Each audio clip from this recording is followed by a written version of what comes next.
नमस्कार, आप देख रहे हैं आप तक। पैसा लेकर कथा जियाद करने वाले मुरारी बापू ने व्यासपीठ पर बैठकर क्या कहा, आइए सुनते हैं। हर व्यक्ति जो उनकी थी वो उनको फरियाद कर रही है 26 साल।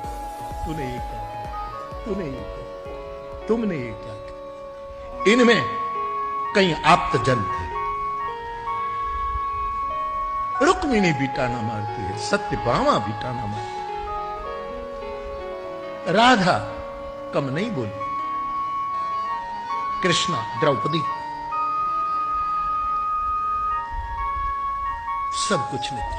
मुझे मुझे मुझे हरीश भाई ये लगता है कि ये आदमी ने जो बाबा जी जो प्रतिज्ञा की थी, स्वामी जी महाराज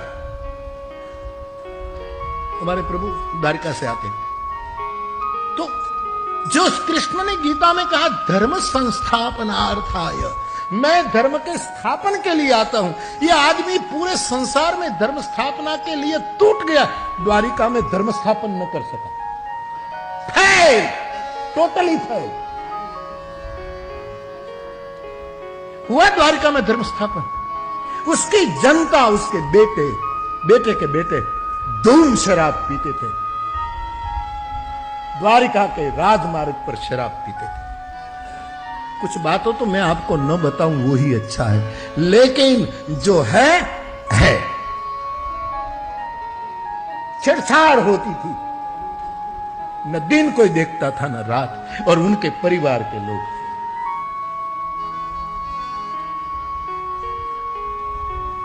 और पीने के लिए जब कुछ पाबंदी आती, डर आती, तो चोरी करने में भी चुक नहीं करते थे। जो जो अधर्म के लक्षण थे सब दिखाई दे रहे।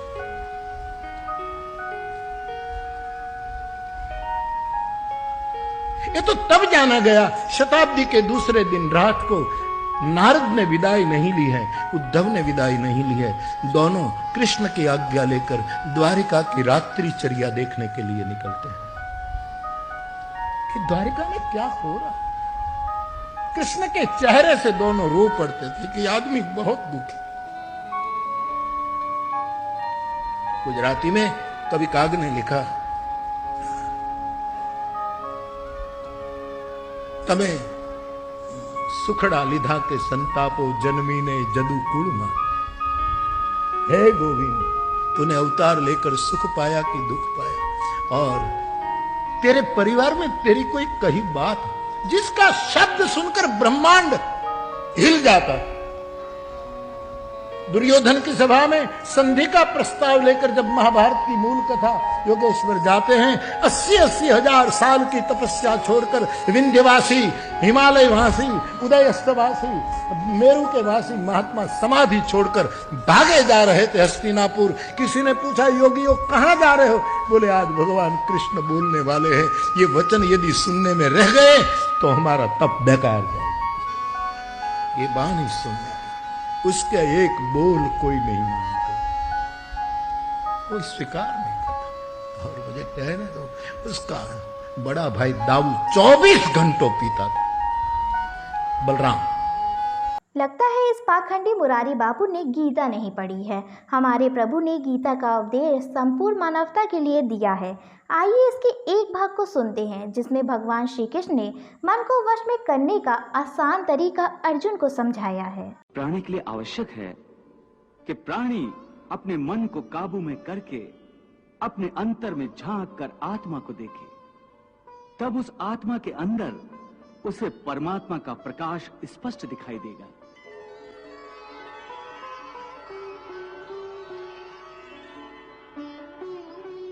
उसी को परमात्मा का साक्षात्कार कहते हैं कि जब तक तुम अपने आप को मन और विषयों के अधीन रहने दोगे, तब तक वो तुम्हें नाच नचाता रहेगा। हे पार्थ, मनुष्य का शरीर एक रथ की भांति है।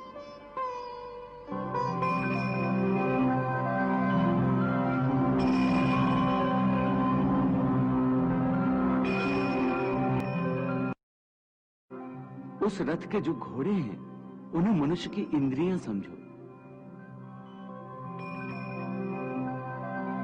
जैसे आंख, नाक,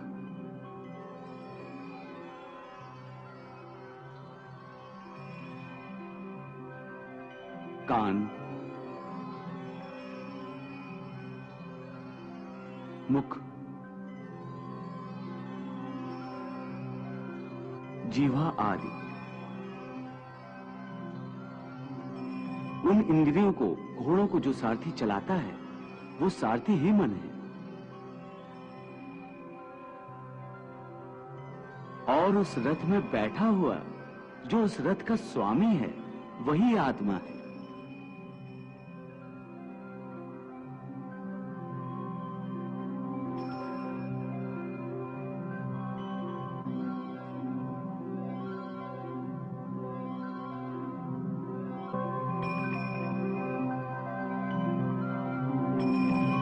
मनुष्य की इंद्रियां अपने विषयों की ओर आकर्षित होती रहती हैं।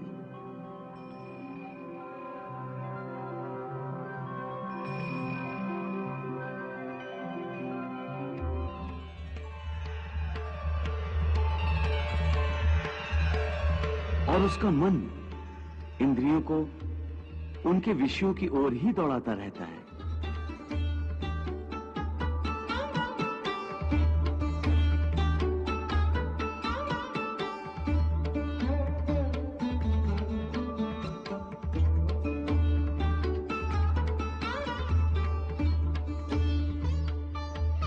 ये तभी तक हो सकता है जब तक जीवात्मा अपने मन को अपने काबू में ना लाए। जब तक मन काबू में नहीं आएगा वो इंद्रियों को उनके विषयों की ओर ही दौड़ाता रहेगा। विषय उनको बुलाते हैं, इंद्रियां उनकी तरफ भागती हैं और मन जीवात्मा की परवाह किए बगैर रथ को उस ओर लिए जाता है। परंतु जब तुम स्वयं मन के अधीन न रहकर मन को अपने अधीन कर लोगे तो वही मन एक अच्छे सारथी की तरह तुम्हारे शरीर रूपी रथ को सीधे प्रभु के चरणों में ले जाएगा।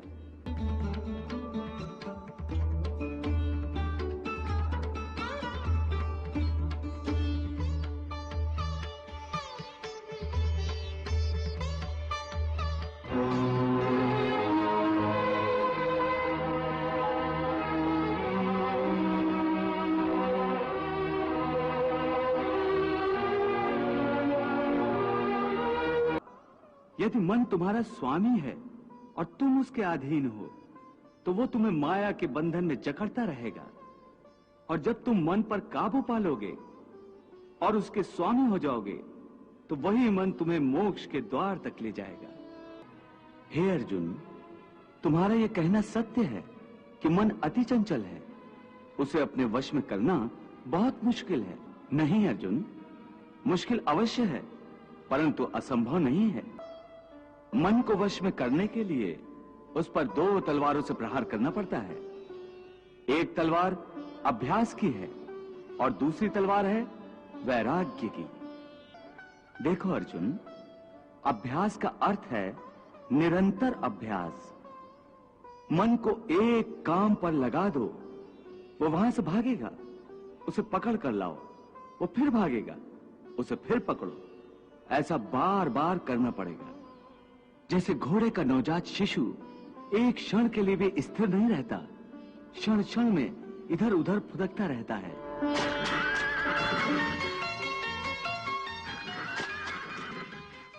उसी प्रकार मन भी क्षण क्षण में इधर उधर फुदकता रहता है।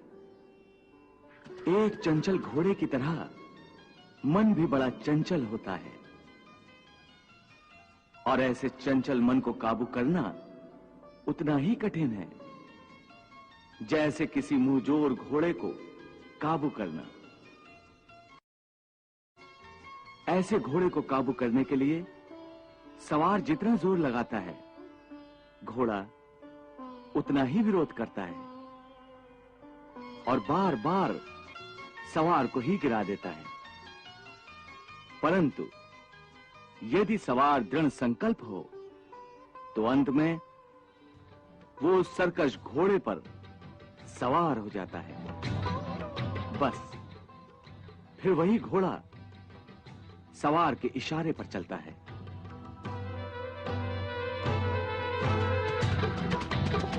उसी प्रकार मन को भी नियंत्रण की रस्सी में बांधकर बार बार अपने रास्ते पर लाया जाता है, तो अंत में वो अपने स्वामी का कहना मानना शुरू कर देता है। इसी को कहते हैं अभ्यास की तलवार चलाना। जब अभ्यास की तलवार से ही मन ठीक रास्ते पर आ जाए, फिर वह दूसरी वैरागी की तलवार की क्या आवश्यकता है?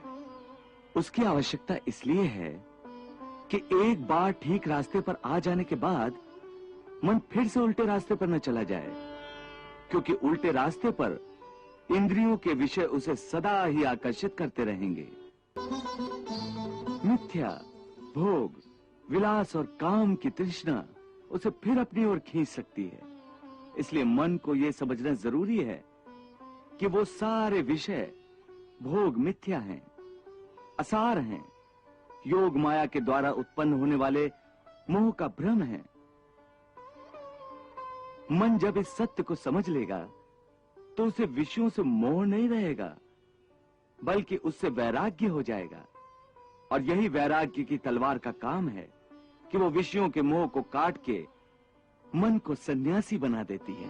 अपनी सभी इच्छाओं का त्याग करते हुए एक बैरागी का जीवन कैसे जीना है, भगवान श्री कृष्ण ने पूरे मानव समाज को बताया है, जिससे शिक्षा लेकर अर्जुन ने महाभारत जैसा प्रचंड युद्ध लड़ा भी और जीता भी। ऐसे परम योगी महायोद्धा भगवान श्री कृष्ण को मुरारी बापू धर्म की स्थापना करने में फेल हुआ व्यक्ति कह करके हमारे भगवान का उपहास कर रहा है। मुरारी बापू इतने पर भी नहीं रुका, उसने शेषनाग अवतार भगवान बलराम को और श्री कृष्ण के पुत्रों को 24 घंटे शराब पीने वाला शराबी और चोर बताकर हमारे भगवान का अपमान किया है, जिसे सनातन धर्म का कोई भी व्यक्ति बर्दाश्त नहीं कर सकता। हमारे भगवान श्री कृष्ण और राम ने कभी काले रंगों के वस्त्रों का प्रयोग नहीं किया। सनातन की पहचान है भगवा, लेकिन व्यासपीठ पर बैठे कथावाचक मुरारी बापू के शरीर पर कभी भगवा रंग नहीं दिखता है तो काला रंग, जो कि कट्टरवाद का प्रतीक है। आप तो जानते होंगे, शुभ अवसर पर हिंदू कभी काले रंग के वस्त्रों का प्रयोग नहीं करता। हिंदुओं में काला रंग अशुभता का प्रतीक है। आपको क्या लगता है, मुरारी बापू हिंदू धर्म के लिए वफादार हैं? जीसस की करुणा उसको विश्व ख्याति मिल गई। मोहम्मद की करुणा सही तो यही है। मुरारी बापू को जीसस और मोहम्मद की करुणा दिखती है, लेकिन इसे हिंदुओं के देवी देवताओं की करुणा नहीं दिखी। आपको क्या लगता है, मुरारी बापू को व्यासपीठ से बैठकर अब कभी जिंदगी में कथा करनी चाहिए? या हुसैन, या हुसैन, या हुसैन, या हुसैन, या हुसैन, या हुसैन, या हुसैन, या हुसैन, या हुसैन, या हुसैन, या हुसैन, या हुसैन, या हुसैन, या हुसैन, या हुसैन, या हुसैन, या हुसैन, या हुसैन। मुरारी बापू हिंदुओं को यह समझाना चाहता है इस्लाम अच्छा है और हिंदू के देवी देवता बुरे। चलिए हम इस्लाम को जानने का प्रयास करते हैं। सूरह तौबा सूरह नंबर 9 आयत नंबर 5 उसमें लिखा है कि जब एहराम के महीने गुजर जाए उनको पकड़ो और उनको मारो। किसको? मुशरिक, मतलब गैर मुस्लिम को जहां भी पाओ उनको कत्ल करो। और अगर आप कुरान पढ़िएगा, इस कुरान में सूरह तौबा सूरह 9 आयत नंबर 5 आप खोलिएगा और उसमें ये लिखा है कि जहां तुम जब भी मुशरिक को देखो, गैर मुस्लिम को, तो उसको कत्ल करो। ये होता है कि गैर मुस्लिम से दोस्ती करना ये मना है। अगर इंडियन मुजाहिदीन में बुलाए तुमको तो तुम चले जाओगे? बिल्कुल चले जाएंगे। उनके साथ मिलकर लड़ोगे अल्लाह के लिए, मोहम्मद पैगंबर के लिए? अल्लाह के लिए बिल्कुल लड़ेंगे, उनके साथ मिलकर, पीछे नहीं हटेंगे, अल्लाह ने चाहा तो। और जब आप कुरान मजीद खोलेंगे और देखेंगे सूरह तौबा सूरह नंबर 9 आयत नंबर 5, उसमें बराबर यही लिखा है कि जहाँ भी आप काफिरों को पाओ वहाँ उनका कत्ल करो। कि काफिरों से दोस्ती और मोहब्बत नहीं होगी, वैसी दोस्ती और मोहब्बत और उल्फत जो मोमिनों से होना चाहिए। ये ईमान न बनाए अपने दोस्त काफिरों को। जो मतलब मोहम्मद पैगंबर और अल्लाह और कुरान पर ईमान ना लाए वो काफिर है, और काफिर का सर कलम करना पड़े तो कर दो। हाँ, ये सब है, ये सब कुरान के अंदर है। आपने फरमाया अगर काफिरों से ताल्लुक जरूरी भी है ना तो बस इतना ही है जैसे लैट्रीन के अंदर जाना मजबूरी है। हाँ जी, लैट्रीन के साथ जितना ताल्लुकबंदी की मजबूरी है उसके बगैर गुजारा नहीं। तो आपने फरमाया अगर जिंदगी में मुसलमानों को काफिरों से ताल्लुक रखना भी पड़े तो इस नीयत से रखे जैसे लैट्रीन के बगैर गुजारा नहीं है। लेकिन वहां जाकर कोई कस्तूरी सूंघता नहीं है, वहां जाकर लैट्रीन के फजाइल नहीं बयान करता। आज तू क्या देखा तूने हिंदुओं में, और तू कहता है कि जनाब जी हिंदू भी जनाब हम जन्नत दोजख के फैसले नहीं कर सकते। तूने तो नहीं करने ना, तो अल्लाह रसूल ने फरमाने हैं फैसले, ना मौलवियों ने करने हैं। लेकिन अल्लाह रसूल ने तो फैसले फरमा दिए कि जन्नत में ये जाएंगे और जहन्नम में ये जाएंगे। का माहौल बनाया जा रहा है। दिल्ली में हिंदू परिवारों के ऊपर, सिख परिवारों के ऊपर ये मुल्लाएं जिस तरीके से दिल्ली में योजनाबद्ध तरीके से हमला कर रहे हैं, मैं अमित शाह गृह मंत्री से अपील करना चाहता हूं कि इस भजनपुरा क्षेत्र में जल्दी से जल्दी मिलिट्री को लगाया जाए, क्योंकि पुलिस फोर्सेस पर्याप्त संख्या में नहीं है। दिल्ली को फौज के हवाले करा जाए, वरना ये लोग दिल्ली में जो आतंक फैला रहे हैं, दहशत फैला रहे हैं, दिल्ली के लोगों को बाहर निकलना मुश्किल हो जाएगा। मैं आज इस लाइव वीडियो के तहत कहना चाहता हूं देश के प्रधानमंत्री से, देश के गृह मंत्री से, दिल्ली में फौरन मिलिट्री को लगाया जाए ताकि यहाँ के लोगों की जान माल की सुरक्षा हो सके। ये मैं आपसे निवेदन करना चाहता हूँ। हमने देखा है मंदिरों में इफ्तार पार्टी, लेकिन कभी मस्जिदों में भंडारा या लंगर होते हुए नहीं देखा। तो कैसे मुरारी बापू सर्वधर्म समभाव की बात कर सकते हैं? जैसे गंगा जल का पानी, बोतल का पानी, शराब का पानी और नाली का पानी एक समान नहीं हो सकते, वैसे ही सभी धर्म एक समान नहीं हो सकते। हमारा सनातन धर्म गंगा जल के समान सबसे पवित्र और महान है। अली मौला, अली मौला, अली मौला, मौला अली मौला। तो कई धर्मगुरु मुझे भी पूछते हैं कि आप हरि बोल के साथ अली अली मौला को क्यों लाते हैं?